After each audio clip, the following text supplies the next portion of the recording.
Hello and welcome back. It's great to have you back with us in the studio.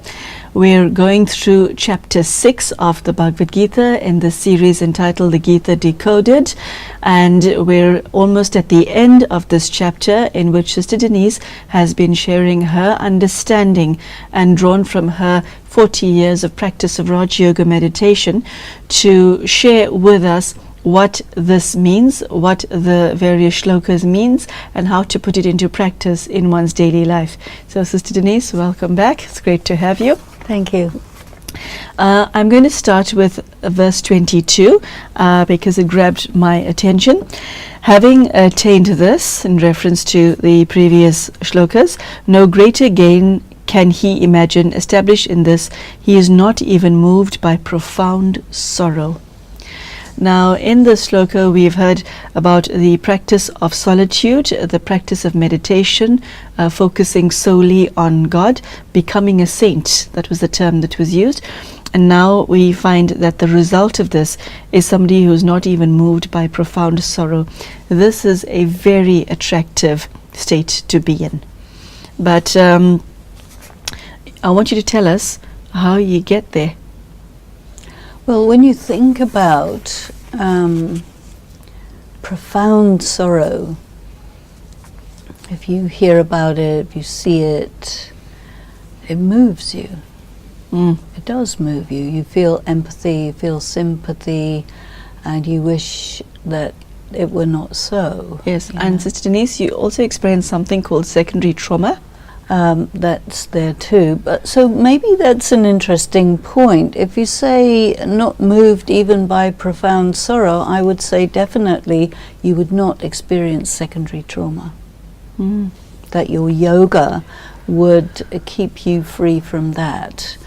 So maybe this word moved refers to that, because I think that if we are cold and so neutral as to be uncaring in the face of profound sorrow, that would be not really spiritual. I think that God feels the intensity of the sorrows of people in the world who are experiencing and in the situation of profound sorrow, but God definitely doesn't have secondary trauma. So that means you have to have a lot of spiritual power to feel with, there's a beautiful word, hamdardi, which means something like compassion and empathy, but that it doesn't trouble you. I think a lot of us would like to achieve that state. But Sister Denise, for many, the fact that it troubles you is the reason you become compassionate. You see, if it didn't touch you, if the pain and sorrow that exists in this world didn't touch you, then a lot of people won't engage in the helping professions. When there's a big bad accident on the road, everybody stops to look. Known as spectator slowing. So there's something in the human psyche that is a bit like a vulture, enjoying other people's misery, which is not good at all. There's other people who say, well, I'm not going to watch the news anymore because it's too awful. I can't take it. There's only a narrow band of the sorrow of the other people in this world or creatures in this world which touches you, and then after that you can't manage it. So I think that it does require a very expanded heart to be able to be there with, and really have compassion for those who need that support. And I think that's really the service of a yogi, is to really be there and to be able to be there, to not run away from, because the word here is profound sorrow, not just a bit of sorrow. Profound sorrow. So if you can't handle profound sorrow, you're not useful. You have to be able to you know what I mean? Ouch. Yes, I do know what you mean. So you've got to be pretty capable to bear another person's sorrow without getting just freaked out by it, or, as you said, secondary trauma. So I think that's an aspect of spiritual greatness, actually. 23 takes it further. Let this, the dissolution of union with pain. That is an extremely interesting line. The dissolution of union with pain be known as yoga. This yoga is to be practiced with determination and with an undismayed mind. The dissolution of union with pain. Are we, Sister Denise, enmeshed in pain? Do we enjoy our pain on some level? Do we attract it? Do we say, a little bit of pain today? I want some of that. Okay. Do we like our pain in certain dosages? Do people look for pain? Well, in the situation of domestic violence, definitely. Victims of domestic violence will say, unless I'm being beaten up, I don't feel anything. That's... Ouch. Yeah, that's bad. Union with pain, a person's relationship with pain. I suppose the most well-known form of extreme pain is when a woman is giving birth to a child, and as soon as it's over, she forgets it and then is focused on nurturing the child. But beforehand is the most terrible thing. The pharmaceutical industry is involved in creating drugs for pain relief, and a lot of the illegal mind-altering drugs are for managing a person's physical, emotional, psychological pain, because they can't manage the down that is there, the depression, all of these negative feelings, which are psychological pain. So I think our relationship with pain may be very ambivalent. We want it, we hate it, it's a love-hate relationship. The dissolution of union with pain can also mean something that yogis do practice, which is to disconnect from the body at a time when there is severe pain. And this then reduces the pain by a great deal. Some people, they have chronic pain. And in terms of pain management, sometimes people will actually engage in yogic practices for disconnecting from the body as a pain management method. Pain, also physical pain, when you embrace it, it shifts and it goes away. So there is something very deep about your relationship with pain and the whole question of the bodiless practice. Why do so few of us even ask this question? I've yet to meet somebody other than you who speaks of what is my relationship with pain. We tend to avoid pain. We tend to carry on with our lives as if there is no pain. We find different ways of ignoring the pain. Like, it could be anything from watching television to inflicting harmful behavior. Nobody has a relationship with pain. Nobody asks themselves this question. Why are we so afraid to go there? There's pain and there's our lives. And even if it's in your face, we want to push it away, and we do push it away. We do. There was an article in the news media today which talked about pain, trauma, in terms of the very huge refugee crisis that is going on in Europe during these days. And this was very, very different from what you normally get. Here, I think for the first time, I saw in the news media a serious article saying, we need to have a different relationship with pain. We need to be aware of the intensity of what happens to people who go through some of these war traumas, and we need to have a very different mentality about it. So I think that something has happened in the world today which has caused us to cross over a line, which has made us have to think about pain differently. So I think it's very significant that this is coming up also at the same time. You know, sometimes people are so dismissive of somebody's pain. People are so unwilling to help, so unwilling to receive people who are fleeing very, very desperate situations and turning against them with great cruelty. The community of psychologists and so on are saying, you know, we have a problem here, we have an attitude problem. And I think this is also being taken up here in the Gita. Sister Denise, I would now like to take you to Shloka 29, which reads as follows. He who is disciplined by yoga sees the self present in all beings, and all beings present in the self. He sees the same self at all times. Capital S is used more than once here as well.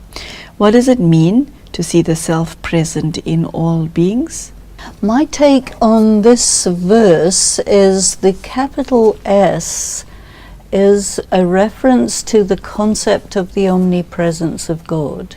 It is reading like that, the idea of the self, big S, being there in everything. That to me is absolutely the idea of omnipresence. Brahma Kumaris, following our particular form of Rajyoga that we practice, we definitely would say we see the soul in all people. We would also say, because here it doesn't say people, it says things, but things also to me include circumstances.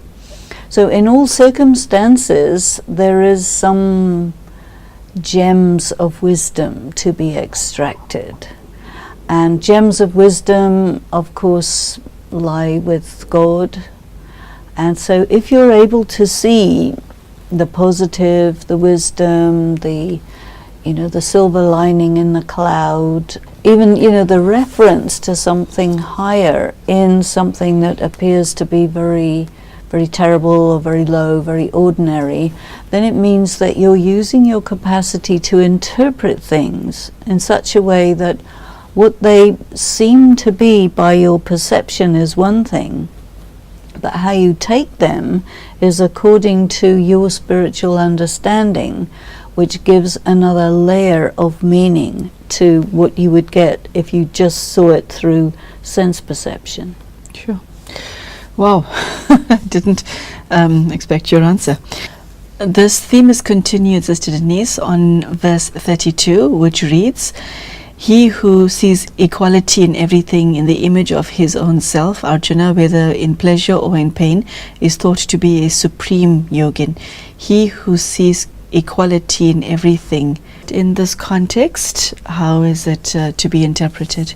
Well, I think there's several different types of equality being mentioned here. If you see equality in everything, you see everything is the same. It's high, low, good, bad, it's all the same to you, which means that you have a bit of an vairagya attitude. Vairagya is like, it's not this, it's not it. Vairagya means, no, I'm not drawn to it. It's not a temptation, it's not real. It's a kind of a distaste. There's a certain empathy that is included in it, that, there by the grace of God go I. Yeah, that could be me. So you're not inferior, superior. Things can happen to anyone. And so you're really practicing to see that, good things, bad things, ultimately they all cancel each other out, and you end up with a sort of zero, a neutral place where you're neither pulled, attracted, nor repelled, it's again this idea of equanimity, detachment that we've seen in earlier parts of the Gita. Sister Denise, I'm now going to jump a few shlokas and go to verse 40, which reads, "The Blessed Lord spoke, Arjuna, neither here on earth nor in heaven above is there found to be destruction of him. No one who does good goes to misfortune, my son." That is very affectionate, which is kind of sweet. Neither here on earth nor in heaven above. Is there life in heaven above, Sister Denise? I always think of heaven as an earthly place, but not the earth as we know it now. You know, even in the most paradisical places, there's plenty of mosquitoes to bite you. But it's their paradise too. There is the idea of the lower state of the world and the higher state of the world. So, you know, for some people, life is hell. For other people, life is heaven. So there are concepts of heaven and hell coexisting, but it's very common to hear earth is down here and heaven is up there, and that when you die you go to heaven or something like this. But any description of heaven is pretty terrestrial, but a lot nicer than what we normally get. So I see it as a time, a historical time on earth where everything is really perfected as compared with now. But what it also says, which I think is very interesting, is my son. Now, it was my friend a little earlier, but the relationship is different now. This is the father and son. So it's really God the Father talking to his son and encouraging him, saying, look, even if you're doing good things and you're not getting a good result, don't worry, because any good action is going to lead to a good reward, but it may come later on. But don't imagine that the law of karma stops working just because it takes more time to come to fruition here. That is a very profound lesson, because I think the law of karma is deeply misunderstood in the world and very one-sided, which means that you and I will be doing an episode on the law of karma soon. The message then that God wants his son to know is continue with the good that you're doing. Yes, just keep doing good and know that it will produce good.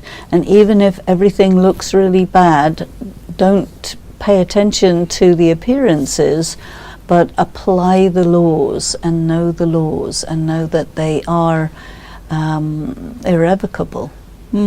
I see the question of rebirth comes into play here in future stanzas, where it is said that you will take these traits and the good that you do in your next birth, and it will determine that birth. Well, yes. You see, this is a very important aspect of the philosophy of reincarnation, that you will take birth according to your karma.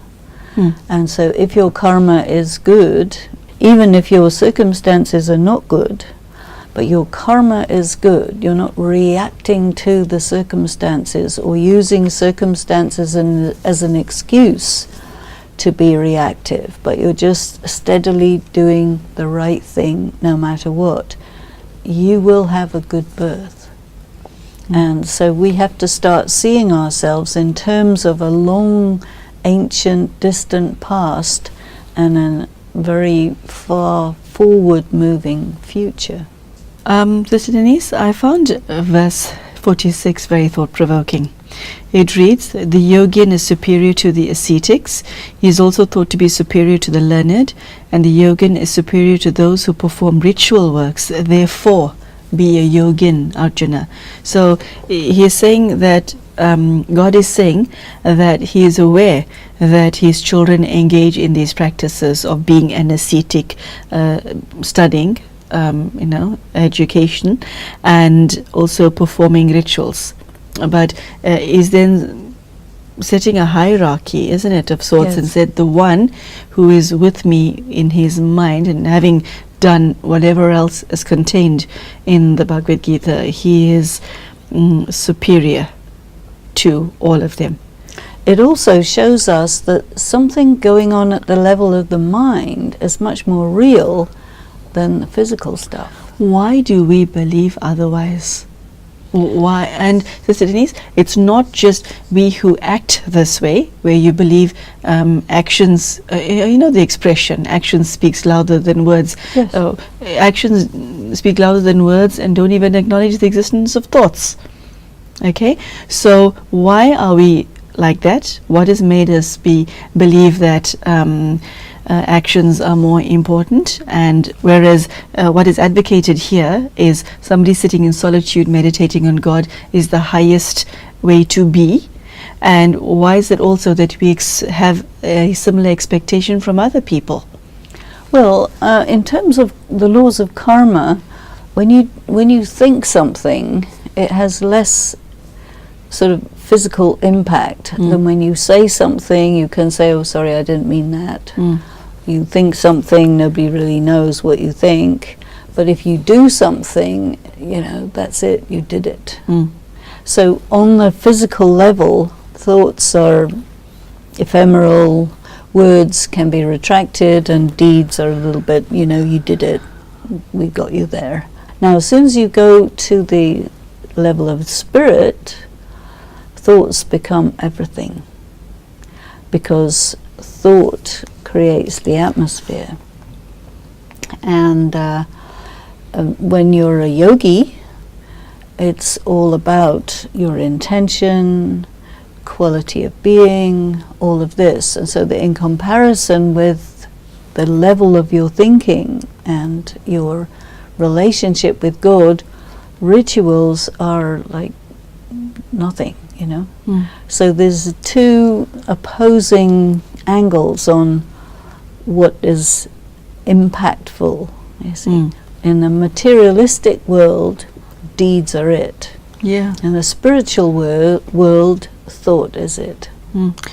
Sister Denise, well, the list of topics that we should be covering is getting that much longer. I think we should do an entire episode on thoughts. But that's will fall under forthcoming attractions. So, Sister Denise, we've come to the end of chapter 6, and I want to read the last shloka to you, and I'd like your take on it. Of all these yogins, he who has merged his inner self in me, capital S, capital M, honors me, full of faith, is thought to be the most devoted to me. So, he who is with God in the mind and in the intellect is praised and acknowledged by God as the one who is most devoted to me. What does it mean to merge your inner self in God? You know, there's this idea of union with God or communion with God. So when you're in a very high stage of yoga, you can no longer feel your body. You can only experience the presence of God or being merged in God. You don't actually become God, but your experience is that there's an absolute fusion. And then after some time you come back again, so there isn't absolute fusion, but it's an experience of fusion. This is really the level on which God is operating, because God is discarnate. God doesn't have a body or doesn't experience things via a sense perception, but everything is directly from the mind. And so the mind of God will know what's happening in the minds of people. So everything is happening on the level of the mind. And when people's minds are full of waste and negative and so on, the thought power is operating on a very low level. But once you purify your thinking so that you have no waste thoughts, no bad thoughts, only pure thoughts, and your mind is moving very slowly, you start to be able to operate mentally on a totally different dimension. Sister Denise, that sounds attractive indeed. And you know what I'm sensing from you as you speak about this in the last 5 minutes? You're emanating a feeling of serenity, which is really so lovely. And I want to redirect it to you at home. I hope you're sensing not just Sister Denise's words, but the space from which she's speaking. And it's obviously from experience. She's not theorizing, which is really so beautiful. Thank you. So there you have it. We've come to the end of chapter 6, the yoga of meditation. What does meditation mean according to the Bhagavad Gita? How does one practice solitude? What should one renounce, sacrifice? How do you focus on God? And the various rituals and practices we do, which is superior to that. It is said to be a yogin is superior to that. And God defines what it means to be devoted to Him. So very beautiful, very rich. And what touches me most about it is that it offers you so much. But if one is focused on the life that we lead, our responsibilities, our family, friends, job, etc., then you won't have time for any of this. And this requires a lot of self-respect, but also attention and detail, because it won't happen by itself. But Sister Denise, thank you so much for joining us. And thank you for giving us your half hour. And we hope to see you soon for chapter 7 and further discussions. Take care and goodbye.